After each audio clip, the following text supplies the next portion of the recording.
Ողջույն հարգելի բարեկամներ, բարի գալուստ update լրատվական, ես Ռաֆայել Վնացականյանն եմ և առաջարկում եմ միասին թարմացնել օրվա լրահոսը։ Քննարկումը սկսենք կրթությունից, կրթությունը մշտապես առաջնային է եղել մեզ մոտ, այսպիսով վարչապետ Նիկոլ Փաշինյանի գլխավորությամբ տեղի ունեցել խորհրդակցություն, որի ընթացքում քննարկվել է Հայաստանի Հանրապետության կրթության մինչև 2030 թվականի զարգացման պետական ծրագրի և գործողությունների պլանի կատարման ընթացքը։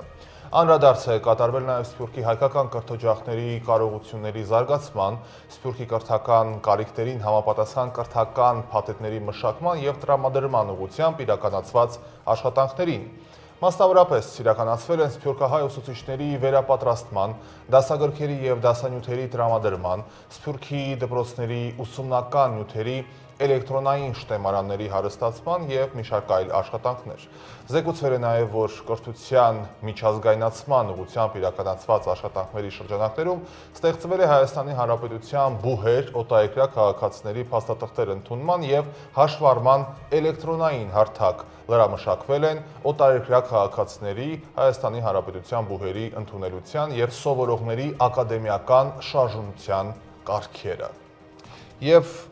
պաշտոնական լրահոսից Գերմանիայի նախագահի աշխատակազմի ղեկավար Դյորտե Դինգերը ներողություն է խնդրել Ադրբեջանից նախագահ Ֆրանկ Վալտեր Շտայնմայերի պաշտոնական սոցցանցի էջում Արցախի Հանրապետության դրոշի լուսանկարի հրապարակման և արցախցիների թեմայի անդրադարձի համար։ Լեռնային Ղարաբաղը միջազգային իրավունքով պատկանում է Ադրբեջանին, բայց այնտեղ հիմնականում հայեր են ապրել։ Երեկվա հրապարակման մեջ գրել էր Գերմանիայի նախագահը, կցելով Արցախի պետական դրոշը։ Այժմ պաշտոնական Բեռլինը ներողություն է խնդրել Բաքվից նախագահի պաշտոնական էջում սխալ դրոշի պատկեր հրապարակելու համար։ Դաշնային նախագահի սոցցանցում կարճ ժամանակով հրապարակվել է դրոշի սխալ պատկերը և դրանքից տեքստը կապված Ադրբեջանի շրջաններից մեկի հետ, ասում է գերմանական պաշտոնական կողմը։ Սխալը հայտնաբերելուն պես համապատասխան հրապարակումը անմիջապես ջնջվել է։ Հրապարակումը արվել է տեխնիկական սխալի հետևանքով և որևէ նշանակություն չունի Ադրբեջանի տարածքային ամբողջականության վերաբերյալ Գերմանիայի հայտնի դիրքորոշման շրջանակներում։ Ես շատ վրդովված եմ այդ սխալից և ցանկանում եմ անկեղծ ներողություն խնդրել այն սխալ տպավորության համար, որ վերը նշված հրապարակումը գործել է Ադրբեջանում որոշ մարդկանց վրա։ Դաշնային նախագահի առաջին այցը նպատակ ունի ամրապնդել ադրբեջանա-գերմանական գործընկերությունը և աջակցել տարածաշրջանում ընթացող խաղաղության գործընթացին, ասված է պաշտոնական հաղորդագրության մեջ, որը ուղղվել է Ադրբեջանի նախագահի օգնական Հեքմեթ Հաջիևին։ Ինչ խոսք, ցավալի է, ներողությունն ու ափսոսանքը քայլում են կողք կողքի, Երևանում ևս մեկ ափսոսանք են հայտնել, Վիլեն Գաբրիելյանը վայր է դնում պատգամավորական իր մանդատը, այս մասին տեղեկացնում է ՔՊ-ական պատգամավորի ֆեյսբուքյան էջը։ Հարգելի հայրենակիցներ, ունեմ հստակ համոզմունք, որ քաղաքական գործընթացներում առանցքային դեր ունի քաղաքական պատասխանատվություն կրելու մշակույթը։ Անցած կիրակի Գյումրի քաղաքում իմասնակցությամբ այսպես կոչված միջադեպերը համարում եմ ոչ վայել Հայաստանի Հանրապետության ազգային ժողովի պատգամավորի վարքին։ Ազգային ժողովի պատգամավորը իր առաքելությունում պարտավոր է չդրսևորել անհարկի վարքագիծ։ Ըստ այդմ, բոլորիցդ հրապարակային հայցում եմ ներողություն և պաշտոնապես հայտարարում եմ, որ վայր եմ դնում ազգային ժողովի պատգամավորի մանդատս։ Դիմումը արդեն հանձնել եմ ազգային ժողովի աշխատակազմ։ Միաժամանակ հայտնում եմ, որ այս պահից սկսած ինքնաառաջադրվում եմ որպես քաղաքացիական պայմանագիր կուսակցության առաջիկա վարչության ընտրություններում վարչության անդամի թեկնածու, քանզի ինձ համար միանշանակ է, որ մեր կուսակցությունը ունի լրջագույն առողջացման և կերպարանափոխման կարիք։ Ինչպես Սևակն է ասում, հանուն վաղվա ճշմարտության, թող որ լինեմ այսօր սխալ։ Եղեք զգոն, սառնասիրտ, հավասարակշիռ, ուժեղ, տոկուն, ամփոփում է նա։ Իդեպ մենք հիշեցնենք, որ մարտի 30-ին լրատվամիջոցներից մեկը մոտեցել էր Գյումրիում շրջող Գաբրիելյանին հարց տալու։ Լրագրողները փորձում էին հասկանալ, խմած է արդյոք պատգամավորը թե ոչ, նա էլ ոչ սթափ վիճակում սեռական բնույթի հայհոյանքներով պահանջում էր, որ չհրապարակեն տեսանկարահանածը, այդ տեսանյութը արդյունքում հրապարակվեց ու դրանից հետո լրագրողները պատգամավորից պահանջում էին ներողություն խնդրել եւ վայր դնել մանդատը, եւ ահա ինչպես տեսնում եք Վիլեն Գաբրիելյանը վայր է դնում մանդատը։ Եվ կրկին Գյումրի իր բոլոր ինտրիգներով Գյումրիի ընտրությունների մասին դեռ շատ բան կգրվի կամ կասվի, բայց կան անհերքելի փաստեր, որոնց մասին պետք է բարձրաձայնել հենց այսօր։ Այս մասին գրել է Հայաստանի Հանրապետության վարչապետի մամլոք քարտուղար Նազելի Բաղդասարյանը։ Գրառումից մի հատված ներկայացնում ենք ձեր ուշադրությանը, այսպիսով մեջբերում եմ քաղաքացիական պայմանագիրը ազնիվ է եղել եւ ազնիվ է մնում իր ընտրողների հետ եւ դա է պատճառը, որ 17000-ից ավելի գյումրեցի իր քվեն տվեց Սարիկ Մինասյանին ու մեր կուսակցությանը հանուն ժողովրդավար Հայաստանի։ Այլ հարց է, որ ընդդիմադիր ճամբարների կողմից ժողովրդի արժանահավատությունը չարաշահելու եւ մոլորեցնելու միջոցով կորզել են քվեներ, որոնք այսօր ճակերտավոր նվիրելու են մեզանից կրկնակի նվազ ձայներ հավաքած կոմկուսի ներկայացուցչին։ Ժամանակը կտա իր գնահատականը, ամփոփում է Բաղդասարյանը։ Եվ իհարկե օրվա ինտրիգը, ընկերներ, ինչպես գիտեք, Մարտուն Գրիգորյանը պետք է հայտնի իր կարծիքը, ասենք, որ ըստ նրան մոտ կանգնած աղբյուրների տարածվում է հաղորդագրություն, ըստ որի նա պատրաստվում է ընդամենը 2 ձայն տալ Վարդան Ղուկասյանին, միայն նրա համար, որ Գյումրին, ինչպես նա է խոստացել ժամանակին, չունենա քպայական համայնքապետ։ Մարտուն Գրիգորյանը իր հայտարարության մեջ նշելու է նաև, որ իրենք որևէ պատասխանատվություն չեն կրելու Գյումրում կառավարման գործընթացների հետ։ Երեկ ողջ հանրապետությունը սպասում էր Գյումրու արտահերտի ընտրություններում 3-րդ տեղը գրաված Մարտուն Գրիգորյանի հայտարարությանը եւ այսօր օրվա առաջին կեսին նա ասել էր, որ ավելի ուշ հայտարարությամբ է գալու։ Սա նորից եմ ասում, իրեն մոտ կանգնած աղբյուրների արտահոսքն է, պաշտոնական տեղեկագիրը հուսամ կլինի շուտով։ Շարունակենք քննարկումը։ Հայաստանի Հանրապետության նախագահ Վահագն Խաչատուրյանը ընդունել է Չեռնոգորիայի արտաքին եւ եվրոպական գործերով փոխվարչապետ Ֆիլիպ Իվանովիչին։ Ողջունելով հյուրին նախագահ Խաչատուրյանը կարևորել է բարձրաստիճան փոխայցելություններն ու հանդիպումները, դրանք դիտարկելով որպես երկու երկրների միջև հարաբերությունների զարգացման եւ քաղաքական օրակարգի ձևավորման առանցքային գործոն։ Նա ընդգծել է, որ համագործակցության շրջանակների ընդլայնման համար անհրաժեշտ է ակտիվացնել համատեղ ջանքերը փոխադարձ հետաքրքրություն ներկայացնող բոլոր ոլորտներում առկա ներուժը առավել արդյունավետ իրացնելու նպատակով։ Իր հերթին Ֆիլիպ Իվանովիչը շնորհակալություն է հայտնել ջերմընդունելության համար, ընդգծելով Հայաստանի եւ Չեռնոգորիայի միջև ձևավորված բարեկամական կապերը, մեջբերեմ իր խոսքը։ Մեզ համար մեծ պատիվ է այցելել Երևան եւ հանդիպել ձեզ հետ, անկասկած, ինչպես նշեցիք, իմ այցի հիմնական նպատակն է խթանել Հայաստանի եւ Չեռնոգորիայի հարաբերությունները, որոնք հիմնված են երկարամյա բարեկամության վրա եւ մենք ուրախ ենք այս ուղղությամբ քայլեր ձեռնարկելու համար, նշել է Չեռնոգորիայի արտաքին եւ եվրոպական գործերով փոխվարչապետը։ Հանդիպման ընթացքում քննարկվել են երկկողմ համագործակցության զարգացման հեռանկարները, նախագահ Խաչատուրյանը եւ փոխվարչապետ Իվանովիչը համակողմանի անդրադարձ են կատարել երկու երկրների համատեղ հետաքրքրություն ներկայացնող ոլորտներում համագործակցության ընդլայնման եւ խորացման հնարավորություններին։ Հատուկ ուշադրություն է դարձվել գիտության, կրթական բնագավառում երկկողմ նախաձեռնությունների իրականացմանը, ինչպես նաեւ մշակութային կապերի զարգացմանը։ Կողմերը համաձայնել են միջոցներ ձեռնարկել երկրների միջև առկա փոխգործակցության ներուժը ամբողջությամբ իրացնելու ուղղությամբ։ Հանդիպման ընթացքում առանձնակի կարևորվել է քաղաքական, տնտեսական, զբոսաշրջային եւ գործարար ոլորտներում նոր կապերի հաստատմանն ու առկա հարաբերությունների ամրապնդման անհրաժեշտությունը։ Նախագահ Խաչատուրյանը ընդգծել է, որ այս ուղղություններով համագործակցության խորացումը կարևոր է երկու պետությունների համար։ Իսկ ահա հանդիպման ավարտին կողմերը հաստատել են ժողովրդավարության եւ ժողովրդավարական ինստիտուտների շարունակական զարգացման առաջնահերթ կարևորությունը, որպես երկու երկրների հետագա բարգավաճման եւ միջազգային հանրության մեջ դիրքերի ամրապնդման գրավական։ Կողմերը պայմանավորվել են շարունակել բարձր մակարդակի երկխոսությունը եւ խորացնել համագործակցությունը բոլոր ոլորտներում։ Եվ թեմայի շարունակությամբ վարչապետ Փաշինյանը ևս ընդունել է Չեռնոգորիայի արտաքին եւ եվրոպական հարցերով փոխվարչապետին։ Վարչապետը ողջունել է Չեռնոգորիայի փոխվարչապետի այցը Հայաստան եւ համոզմունք է հայտնել, որ այն նոր ազդակ կհաղորդի երկկողմ հարաբերությունների հետագա զարգացմանը։ Փաշինյանը ընդգծել է, որ Հայաստանի կառավարությունը շահագրգիռ է ակտիվացնելու փոխգործակցությունը Չեռնոգորիայի հետ քաղաքական, տնտեսական եւ այլ ուղղություններով ևս։ Ֆիլիպ Իվանովիչը Նիկոլ Փաշինյանին է փոխանցել Չեռնոգորիայի վարչապետի ջերմ ողջույնները եւ կարեւորել Հայաստանի ավանդական հարաբերությունների հետեւողական զարգացումը։ Չեռնոգորիայի փոխվարչապետը հավելել է, որ Հայաստան այցի նպատակն է քննարկել երկկողմ փոխգործակցության խթանման հնարավորություններն ու հետագա քայլերը։ Դեռ մեկ բարձրաստիճան պաշտոնյայի ճանապարհած դիմավորում են կարծես մյուսին։ Հայաստան է ժամանում Վիետնամի Սոցիալիստական Հանրապետության ազգային ժողովի նախագահ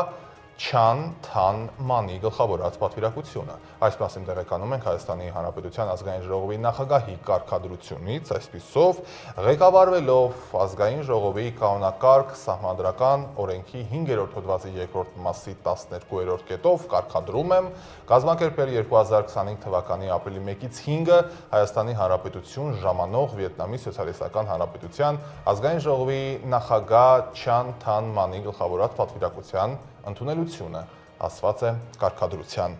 մեջ։ Տեղափոխվենք Վատիկան, իդեպ այնտեղից բացառիկ տեղեկություններ են ստացվում, այսպիսով Հռոմի Ֆրանցիսկոս Պապի որոշմամբ 3 երանելիներ, այդ թվում Հայոց ցեղասպանության ժամանակ նահատակված հայ կաթոլիկ arczepiskopos երանելի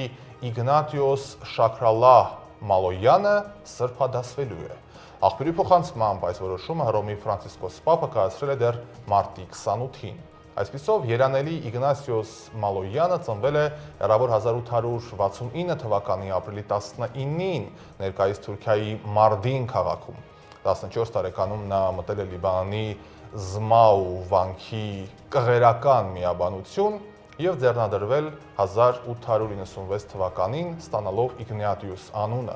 Հայոց ցեղասպանության ժամանակ նա ձերբակալվել է տասնյակ քրիստոնյաների հետ եւ բերվել դատարան։ Երբ նրան ասել են, որ կյանքը կարող է խնայել իսլամ ընդունելու պարագայում, Իգնատիուս Մալոյանը հայտարարել է, մեջբերեմ իր խոսքը, մենք երբեք անհավատարիմ չենք եղել պետությանը, բայց եթե դուք մեզ խնդրում եք անհավատարիմ լինել մեր կրոնին, դա երբեք չի լինելու, մեջբերման ավարտ։ Պարզ է, որ դրանից հետո նրան խոշտանգել են ու կարճ ժամանակ անց մահապատժի ենթարկել։ Սրբերից գանք մեղավորներին Հայաստանում 2024 թվականին ընտանեկան բռնության դեպքերը զգալի աճել են։ Ցավոք, այս մասին ասվում է Հայաստանի գլխավոր դատախազության հաշվետվության մեջ, հատկապես կտրուկ ավելացել են ֆիզիկական եւ հոգեկան ներգործության դեպքերը, ըստ պաշտոնական տվյալների 2024 թվականին արձանագրվել է ընտանեկան բռնության 934 դեպք ֆիզիկական ներգործությամբ, իդեպ համեմատության համար ասենք, որ 2023 թվականին այդ դեպքերը ընդամենը 372-ն էին, այսպիսով աճը կազմել է 562 դեպքով կամ շուրջ 151%-ով։ Դատախազությունը կարևորում է պետական մարմինների համագործակցությունը ընտանեկան բռնության դեմ պայքարի այս գործում։ Ըստ հաղորդման 2024 թվականին դատախազության ներկայացուցիչները շարունակել են մասնակցել ընտանեկան եւ կենցաղային բռնության հարցերով աշխատանքային քննարկումներին, կապ պահելով տարածքային ստորաբաժանումների եւ ոստիկանության մինչեւ կոնկրետ քրեական վարույթների շրջանակում արդյունավետ արձագանք ապահովելու համար։ Բացի այդ, Արդարադատության ակադեմիայում 2024 թվականին 35 դատախազ մասնակցել է վերապատրաստման ծրագրերի, բռնության ենթարկված անձանց հետ աշխատանքի, կանխարգելման եւ իրավական արձագանքի թեմաներով։ Քրեական ոստիկանության Շիրակի մարզային վարչության ծառայողները դեռ մարտի 26-ին ստացել էին օպերատիվ տեղեկություններ, որ Հրազդան քաղաքի բնակիչ մի երիտասարդ զբաղվում է թմրանյութերի իրացմամբ Գյումրիի տարբեր վայրերում եւ ոչ միայն։ Տելեգրամի միջոցով թմրանյութ իրացրած հրազդանցի երիտասարդը ձերբակալված է։ Մանրամասնում է ոստիկանության տեսանյութը։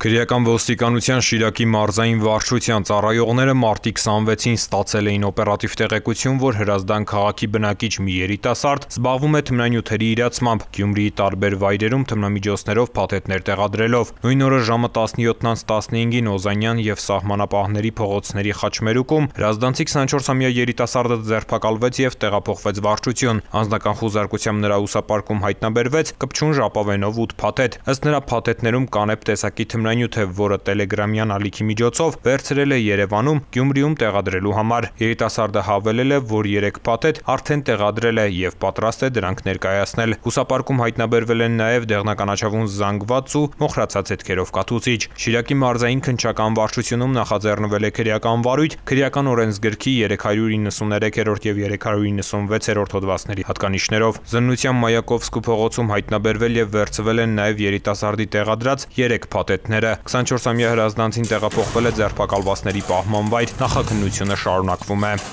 Ծանուցում ենթադրյալ հանցանքի մեջ կասկածվողը կամ մեղադրվողը համարվում է անմեղ, քանի դեռ նրա մեղավորությունը ապացուցված չէ Հայաստանի Հանրապետության քրեական դատավարության օրենսգրքով սահմանված կարգով, դատարանի օրինական ուժի մեջ մտած դատավճռով։ Շարունակում ենք քննարկումը։ Եվրոմիությունը հավատարիմ է Հարավային Կովկասում կայունության, խաղաղության եւ բարգավաճման հետ աշխատելուն։ Այս մասին հայտարարում է Եվրոպական արտաքին գործողությունների ծառայության գլխավոր քարտուղար Բելեն Մարտինես Կարբոնելը։ Տեղեկացնում են, որ հանդիպում է եղել Եվրոմիությունում Հայաստանի դեսպան Տիգրան Բալայանի հետ։ Նրանք քննարկել են Եվրոմիություն-Հայաստան հարաբերությունների հետագա խորացման հարցերը։ Այսպիսով կարճ տեղեկագիր Եվրոմիությունը հավատարիմ է մնում Հարավային Կովկասում կայունության, խաղաղության եւ բարգավաճման համար աշխատելուն, նշել է եվրոպացի բարձրաստիճան պաշտոնյան։ Այսպիսով, ովքեր են 2025 թվականի ամենահարուստ հայերը, կարծում եմ շատերն են այս հարցը իրենց տվել, համենայնիվս Forbes-ը պարզաբանում է։ Հեղինակային Forbes USA-ը հրապարակել է դոլարային միլիարդատերերի համաշխարհային վարկանիշը, որում ներառված են նաև հայկական արմատներ ունեցող մեծահարուստներ։ Այսպիսով, 717-րդ տեղում 54-ամյա ռուսաստանցի գործարար Ալբերտ Ավդոլյանն է 5 միլիարդ դոլարով։ 1072-րդ տեղում 92-ամյա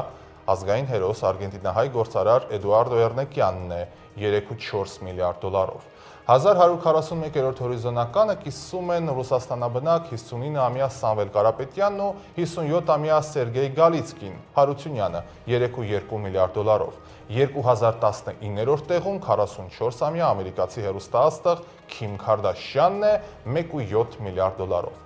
2110-րդ հորիզոնականում է 50-ամյա Կիպրոսաբնակ գործարար Արտեմ Խաչատրյանը 1.6 միլիարդ դոլարով եւ վերջապես 2623-րդ հորիզոնականում է 62-ամյա ամերիկահայ հայտնի գործարար Նուբար Աֆեյանը 1.2 միլիարդ դոլարով։ Նաեւ նշենք, որ ընդհանուր առմամբ ընդհանուր վարկանիշը գլխավորում է Իլոն Մասկը 342 միլիարդ դոլարով։ Այս պահին հերթը միջազգային լրահոսինն է, որը կներկայացնենք տեսաշարով։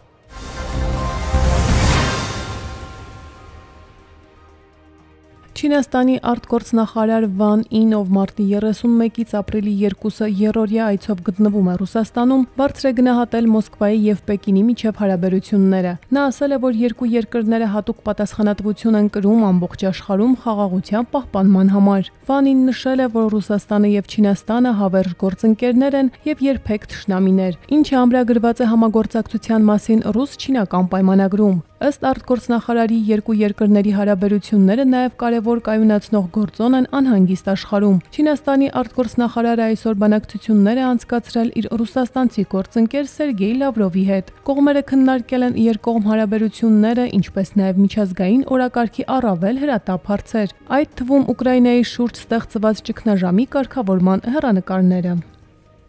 Գերմանիայի արտաքին գործերի նախարար Աննալենա Բերբոքը չհայտարարված այցով ժամանել է Կիև։ Ուկրաինային աջակցություն հայտնելու համար հայտնում է Գերմանիայի արտաքին գործերի նախարարությունը։ Միացյալ Նահանգների եւ Ռուսաստանի միջև փակուղային իրավիճակի պատճառով միանգամայն կարևոր է, որ մենք եվրոպացիներս ցույց տանք, որ մենք անվերապահորեն կանգնած ենք Ուկրաինայի կողքին եւ աջակցում ենք նրան հենց հիմա։ Եվ դրա համար ես այսօր եկա Ուկրաինա։ Այսօր մենք Ուկրաինային տրամադրում ենք եւս 130 միլիոն եվրո մարդասիրական օգնության եւ կայունացման միջոցների տեսքով, ասել է Բերբոքը։ Բերբոքի այցի մասին նախապես չի հայտարարվել անվտանգության նկատառումներից ելնելով։ ԱՄՆ նախագահ Դոնալդ Թրամփը հայտարարել է, որ հավատում է Ռուսաստանի նախագահ Վլադիմիր Պուտինի պատրաստակամությանը համաձայնության հասնելու Ուկրաինայի հարցում։ Այս մասին նա ասել է Սպիտակ տանը լրագրողների հետ զրույցում։ Կարծում եմ, որ Պուտինը պատրաստվում է կատարել համաձայնագրի իր մասը։ Ես ցանկանում եմ տեսնել, թե ինչպես է նա համաձայնագիր կնքում, որպեսզի մենք դադարեցնենք ռուսաստանցի զինվորների, ուկրաինացի զինվորների եւ մյուս մարդկանց կորուստը, նշել է ԱՄՆ նախագահը։ Նա նաեւ նշել է, որ չի ցանկանում լրացուցիչ մաքսատուրքեր սահմանել ռուսական նավթի համար։ Իսրայելական ուժերը հարձակում են իրականացրել Լիբանանի մայրաքաղաք Բեյրութի հարավային արվարձանի վրա, թիրախավորելով բնակելի շենքի վերին հարկերը։ Լիբանանի առողջապահության նախարարության տվյալներով ագրեսիայի հետևանքով զոհվել է 3 մարդ, եւս 7 մարդ վիրավորվել է, որոնցից 2-ի վիճակը ծայրահեղ ծանր է։ Լրատվամիջոցները սակայն հաղորդում են 4 զոհի մասին։ Թիրախավորված շենքի շուրջ դեռևս շարունակվում են փրկարարական աշխատանքները։ Դեպքի վայր է բերվել ծանր տեխնիկա, դյուրացնելու փրկարարական խմբերի աշխատանքը։ Լիբանանի նախագահ Ժոզեֆ Աունը դատապարտել է Իսրայելի հարձակումը Բեյրութի հարավային արվարձանի վրա, ընդգծելով, որ դա լուրջ նախազգուշացում է երկրի դեմ ուղղված մտադրությունների վերաբերյալ։ Իսրայելական բանակը հայտարարել է, որ ներքին անվտանգության ծառայության ուղղորդմամբ թիրախավորել է Բեյրութի հարավային արվարձանում գտնվող Հեզբոլահի անդամին։ Լիբանանի հետ 2024 թվականի նոյեմբերի 27-ի հրադադարի համաձայնագրից հետո Իսրայելը արդեն երկրորդ անգամ է թիրախավորում Բեյրութի հարավային արվարձանը։ Իսրայելի վարչապետ Բենյամին Նեթանյահուն նախորդ շաբաթ նախազգուշացրել է, որ իր բանակը կհարվածի Լիբանանի ցանկացած վայրի ցանկացած սպառնալիքի դեմ։ Չինաստանի ժողովրդական ազատագրական բանակի արևելյան թևի հրամանատարությունը ապրիլի 1-ին համատեղ զորավարժություններ է սկսել Թայվան կղզու շրջակայքում։ Բանակը, նավատորմը, օդային եւ հրթիռային ուժերը կատարում են տարբեր ուղղություններից Թայվան կղզուն մոտենալու վարժանքներ։ Այս զորավարժությունները հիմնականում կենտրոնացած են ծով, երկինք, մարտական պատրաստության, պարեկության, ծովային եւ ցամաքային թիրախների վրա գրոհի եւ առանցքային տարածքների ու ծովային ուղիների շրջափակման վրա։ Զորքերի համատեղ օպերատիվ կարողությունները ստուգելու նպատակով։ Լիտվայում տեղակայված ամերիկյան ռազմական զորակազմին պատկանող զրահամեքենայի անձնակազմի 4-րդ անդամի որոնողական աշխատանքները դեռ արդյունք չեն տվել։ Մարտի 31-ին Եվրոպայում եւ Աֆրիկայում ԱՄՆ ուժերի միացյալ հրամանատարությունը հաստատել է անձնակազմի 4 անդամներից 3-ի մահը։ Իրավիճակի առնչությամբ ԱՄՆ նախագահ Դոնալդ Թրամփը լրագրողների հետ զրույցում նշել է, որ իրեն տեղեկացրել են Պաբրադում հայտնաբերված 3 ամերիկացի զինվորների ճակատագրի մասին։ Դա շատ ծանր մեքենա էր, շատ ցուրտ եղանակ, սառույց, այնպես որ հավանաբար զրահամեքենան սահել է, ասել է Թրամփը։ ԱՄՆ պետքարտուղար Մարկո Ռուբիոն իր ցավակցությունն է հայտնել զոհվածների ընտանիքներին եւ շնորհակալություն հայտնել Լիտվային օգնության համար։ Հիշեցնենք, որ մարտի 25-ի երեկոյան Պաբրադում Լիտվայի բանակի կենտրոնական զորավարժության գոտում վարժանքներից հետո 4 ամերիկացի զինծառայողներ զրահամեքենայով դուրս են եկել եւ անհետացել։ Մարտի 26-ին մեքենան հայտնաբերվել է ամբողջությամբ ընկղմված ճահճի մեջ։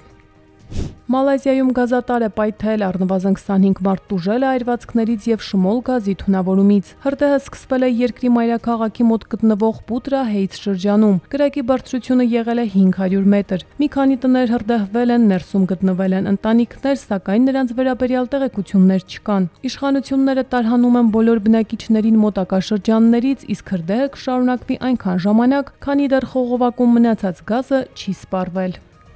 Մյանմարի ավերիչ երկրաշարժի զոհերի թիվը գերազանցել է 2700-ը։ Նշենք, որ ավերիչ երկրաշարժից հետո Մյանմարի իշխանությունները 2025 թվականի մարտի 31-ից մինչև ապրիլի 6-ը մեկ շաբաթյա համազգային սուգ են հայտարարել։ Անցած ուրբաթ Մյանմարում 7.7 մագնիտուդ ուժգնությամբ երկրաշարժ է տեղի ունեցել։ Ցնցումները զգացվել են հարևան 5 երկրներում, այդ թվում Թայլանդում։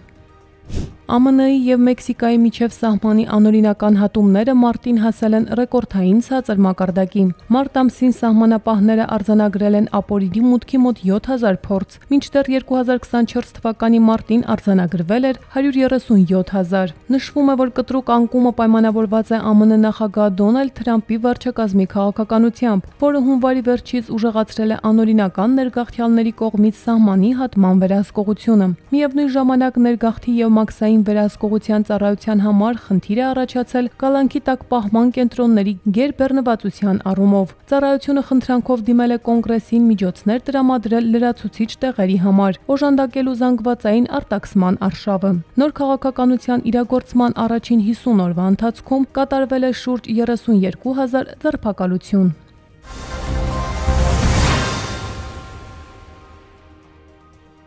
Եվ վերջում եղանակի մասին Երևանում ապրիլի 4-ին, ապրիլի 6-ից ցերեկը սպասվում է առանց տեղումների եղանակ։ Ապրիլի 2-ից 3 օրվա ընթացքում, ապրիլի 5-ին երեկոյան ժամերին եւ 6-ի գիշերը սպասվում է կարճատև անձրև եւ ամպրոպ։ Օդի ջերմաստիճանը սակայն բարձրանալու է 2-ից 3 աստիճանով, ապա 1 օր անց նվազելու նույնքանով։